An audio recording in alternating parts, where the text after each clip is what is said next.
hello guys बरायबाय आंनि जिउ फाग्ला इउटुब चेनेलाव नोंथांमोनखौ बयखौबो नै आं दा बेंगालरनिफ्राय थांगासिनो दङ गुवाहाटी फारसे नै बेफोरबायदि आरोखि थारमाने खारिफोर बायदि नुयो ओरैनो थानाय बायदि नुयो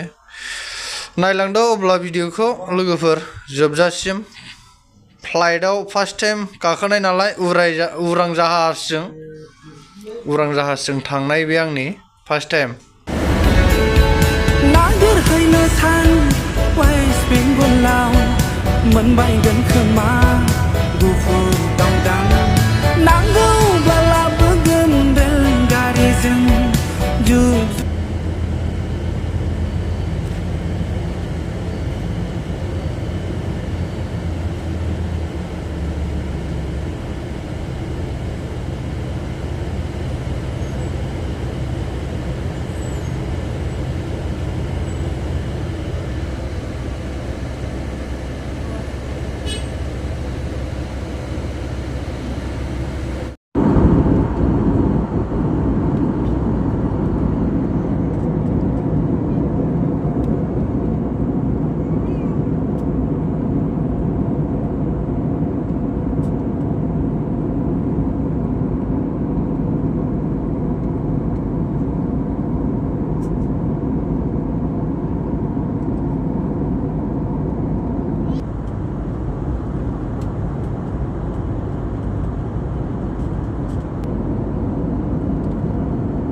नमस्कार